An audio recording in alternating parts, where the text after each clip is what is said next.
listening to the Horror Shots Podcast.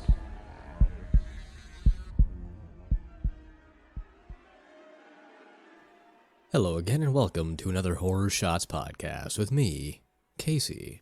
Of course, this podcast is brought to you by none other than morbidlybeautiful.com.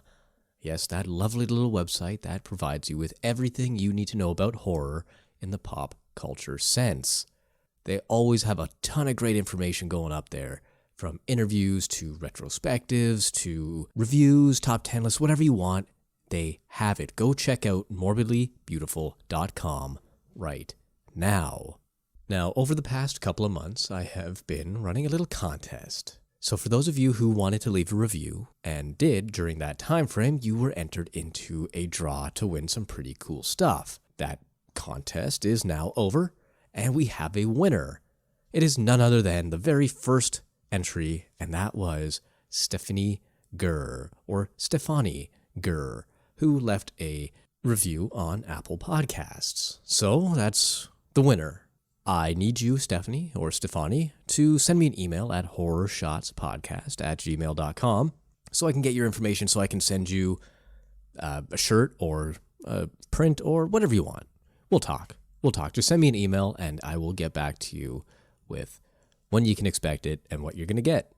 That's really the last bit of housekeeping I have for you today. Of course, if you want to check out my website, horrorshots.com, you can do that. And before we get started, I do want to let you know about one other little project I am working on at the moment. It is a podcast, and it features more of an audio drama feel to it. It's a storytelling podcast where I will be writing a whole lot of different short stories to share with you. And I'll be reading them in a spooky voice, so you have that to look forward to. That's going to be called By the Candle's Light. And you can check out some of my old audio dramas on that same link as well. So I'll put that in the description, but if you don't want to read the description, it is shows.pippa.io/candleslight. I'm really excited for it. I haven't been excited for a project like this in a very long time, and I really hope you enjoy it, and you do end up listening to it. If not, I'm not going to be super offended, but it will be a very good time. But now on to the podcast itself. So we are continuing on our tour of the Erie, USA. And if you remember correctly, we are now into the C's, since there are no states that start with B, which is something I learned, I guess you could say. I never really thought about that before, but there we go. We are in California now. Now, California is the dream state. Everybody wants to go there, everybody wants to live there, and nobody can afford to, unless you are Bill Gates or a tech billionaire or something like that. But despite all the golden sunsets and the vast mountain ranges and the various ecosystems that kind of thrive in the state, there is one thing other than billionaires that do live there, and that would be the California Dark Watchers. Now, what is a Dark Watcher? That's a very good question. Let's start with where they come from. Now, there's not a whole lot of information available about these weird mystical creatures, but I was able to find a few different articles online and some books that were written, one book specifically about these Dark Watchers. Now, it is said that they go back to the Chumash tribe of Native Americans who have apparently spotted these things years before colonization occurred. But those are some very unreliable sources, I guess you could say. There's nothing really documented, and an expert on the Chumash people did come out saying that there's never any literature or any lore associated with the Dark Watchers and these people. Somebody made it up along the way, it seems like, but I want to mention that just in case it is true. You never know, it might be, but it seems unlikely. And it does seem that the first mention of these mysterious Dark Watchers comes from the Spanish, when the Spanish explorers were trekking up the mountain ridge where these guys are known to be found, and that is in the Santa Lucia mountain range, kind of near San Luis Obispo County, and even close to the Monterey County. And while these explorers were trekking up the mountains and going through the wilderness up there, they spotted these tall, human-like figures that stretched upwards of 7 feet tall, maybe even closer to 15. Now, they describe them wearing brimmed black hats and long, dark cloaks. There's never any detail. They just seemed like shadows in the distance, and as they got close, they were scared enough that they decided, hey, we're not going to hang out here much longer anymore, and took off. It became an actual obstacle in the exploration of the region from the Spanish. Now, of course, with stories like that, they come and they go, and there's a whole lot of different reports about what is actually happening up in the mountain ridge. But in this instance, that's not necessarily the case. A lot of people have described these things very much the same. No matter what source I found, they all seem to mention the same paragraph, the same descriptions, as if they were copying one another. And that's kind of how urban legends do start. They go from one person to the next, and little details change here and there, but for the most part, it stays relatively status quo, and that's exactly what happened with the Dark Watchers. And nobody really has been able to expand upon it in years. There's never been really any reports of what they look like in terms of facial features, and they're not typically seen as anything more than a silhouette. They're always generally seen as well in the dawn or twilight hours, and they are always silent, which is the most disturbing part of the whole story, is how quiet these creatures are. As I said, there aren't a whole lot of resources available for these guys, but there are a couple. Now, there is a story from John Steinbeck in his short story collection called Flight, and that was released in 1938, and one of the excerpts goes as such. Pepe looked suspiciously back every minute or so. His eyes sought the tops of the ridges ahead. Once, on a white barren spur, he saw a black figure for a moment, but he quickly looked away, for it was one of the Dark Watchers. No one knew who the Dark Watchers were, nor where they lived, but it was better to ignore them and never show interest in them. They did not bother one who stayed on the trail and minded his own business. So it's a creepy little excerpt from that short story called The Long Valley, but there is something that predates it, and that is Robinson Jeffers in his titular poem in 1937, and it's from a collection called Such Counsels You Gave to Me and Other Poems. And his goes as such. He thought it might be one of the watchers, who are often seen in this length of the Coast Range, forms that look human to human eyes, but certainly are not human. They come from behind ridges to watch, but when he approached, he recognized the shabby clothes and pale hair and even the averted forehead and concave line from the eyes to the jaw, so that he was not surprised when the figure, turning towards him in the quiet twilight, showed his own face. Then it melted and merged into the shadows beyond it. Another creepy little tale from 1937. So this has been going on for quite a while. We're going on 80 plus years now with this legend, if not even prior to that, as I mentioned with the Spanish explorers, though again there's not a whole lot of documentation regarding those encounters. Now, I mentioned John Steinbeck, who wrote that first excerpt we read, but it's his son who really kind of explored this lore a little bit further. Thomas Steinbeck would grow up to report various times where he saw the Dark Watchers in his childhood, and he even co-collaborated or co-wrote a book called In Search of the Dark Watchers, and I'm going to read to you a synopsis, I suppose, of that book in just a few minutes. But I'm not done talking about what these creatures are, what they do, and how they react to people. Now, as with most great urban legends, they can't be verified, and they can't be verified for a number of reasons. There's not a lot of them, they don't show themselves too often, they're hard to find, they're in the wilderness, they're secluded, whatever the case might be, such as the typical Bigfoot thing. If he's out there, then, he's probably out there, but he's very difficult to find because he's always hidden. He knows people, he watches just like these Dark Watchers do. And there's always a caveat. In the case of the Dark Watchers, they can sense technology.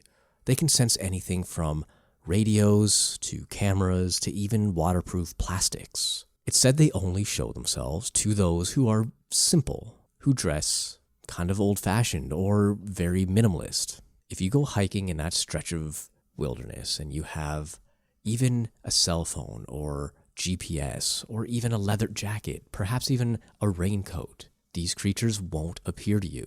For some reason, they just hate it. Anything that's kind of new, they don't like, and it tends to scare them off, according to reports. Some reports say that they won't appear if people are up to date or modern. But if you are just walking in shorts and basic shoes and a t-shirt, and you're walking along with a stick and nothing more to aid you, there's a chance that you could see these dark creatures. And that is the reason or the explanation as to why you'll never catch them on film or video or get any eyewitness reports of validity, just because they don't like technology. And if you have any technology on you, they will not appear. It seems a little convenient to me that that's the case, but I'm not a dark watcher. And if these things do exist, and maybe they are afraid, maybe they are relics of a time past, maybe the first settlers in the area, people we don't even know about. Perhaps it's a piece of history that has gone unwritten, maybe hundreds of years before we even know about settling in North America, before the first people even stepped foot here, maybe before that even. Somebody crashed on the shores of the Pacific. Maybe they crashed into California, and those are the remnants, the spirits of the very first settlers. It might even explain why they're dressed in that sort of old-fashioned pilgrim-style way. Maybe they're the very first. It's hard to say. It's unlikely, but it's a little piece of history that maybe has been overlooked. I don't want to speculate because I'm not a historian, and maybe there is some truth to it, but I doubt it. It's just a fun little theory I just kind of thought up as I was reading these little tales. I mean, the long brimmed hats, the long coats, almost kind of reminiscent of a plague doctor. Just give it a thought. It's more likely, though, that these are nothing more than hallucinations. It does get very, very hot in California, and the one time I was in that golden state, I got heat stroke. I come from Canada. We don't get 120-degree temperatures in the middle of July, or ever. And I happened to be there on the long weekend of July, and I went for a hike in the woods and nearly died. At least I didn't have to go to the hospital, where I would have had to spend billions of dollars to get some water or something. But I digress on the healthcare system there. That's not the point of this. The point is that I can understand where hallucinations come from. If you're unprepared, or even if you're just suffering from heat stroke, no matter how much water you get inside of you, it's still a potential. You could still get some heat stroke or sunstroke and start to hallucinate. In dawn, twilight, sunset areas, shadows bounce. There's no denying that. You could be walking up a ridge and see a tree kind of hit a rock in a certain way, but as you climb up the ridge a little bit more, the shadow disappears. That would also explain why these creatures appear so tall. They are said to be upwards of 7 to 15 feet in length, and that seems like the length of a shadow, especially a large shadow coming from a tree or maybe even another hiker, just kind of bouncing and playing with your mind. And if you're under any sort of mental distress because of the heat or exhaustion, it's a high possibility. Beyond that, there doesn't seem to be any reasonable explanation as to what these creatures, these spirits, or these entities are. They don't seem to be malevolent or benevolent in either way. There are often reports of nothing happening when they're around. Some say they're an omen for bad luck, but it could just be coincidence after seeing one. Maybe they just had a bad string of luck and that was going to happen anyway. Some report that they might even be beacons to lost travelers, kind of guiding them in the right direction should they become lost in the woods. When reports vary in such drastic measures from being mean to nice spirits, to put it simply, it kind of takes away from the credibility of the overall case. I can't say for certain what these creatures are, and nobody really can. And that's kind of the fun aspect of urban legends. I did promise you, though, that I will read a synopsis, if you will, from the book In Search of the Dark Watchers. And this is from Thomas Steinbeck and others. They live in the misty hillsides of Big Sur. The early Spanish explorers and Mexican ranchers and their vaqueros who followed called them Los Vigilantes Oscuros. The Dark Watchers, as they came to be known, are migratory beings possessed of incredible hearing and impeccable eyesight. Like crows, they can sense the presence of gun oil and smell the plastics of waterproof coatings. Therefore, they are immune to high-tech detection, and only reveal themselves to trekkers simply equipped with sticks and hats. Who or what the Watchers are, no one knows. Where they came from and where they go are a mystery. They leave without a footprint. In Search of the Dark Watchers is a result of an artistic collaboration between author Thomas Steinbeck and artist Benjamin Brody. Noted novelist and storyteller Steinbeck describes the inspiration for the book. On a gentle summer evening not long ago, Steinbeck told Brody about the legendary Watchers who roam the wilds of Big Sur. Steinbeck accounts a narrative that harkens back to the tales of his grandmother, Olive Hamilton Steinbeck. She swore she had not only seen the Dark Watchers, but also claimed to have traded fruits, flowers, and walnuts with them. Benjamin Brodie, a masterful painter inspired by both early California Impressionism and contemporary landscape artist, decided to pack up his old VW van and head up to Big Sur to see if he could capture some of the Dark Watchers' mysteries on canvas. Now, if you are interested in picking up this book, you can absolutely do so. You can do so by checking it out on Amazon. Now, that is all I have for you this week on the Dark Watchers. They're very interesting sort of shadow people. And shadow people are always a very fascinating topic. There's a whole lot of them stretching from coast to coast, from country to country, continent to continent. It seems that every culture has their own version of what a shadow person is. And maybe one day I'll come across another one of these. Maybe another state has their own variation. I'm not sure, but we'll find out as I continue my tour across the eerie United States. So until next time, when we check out the next state on the list.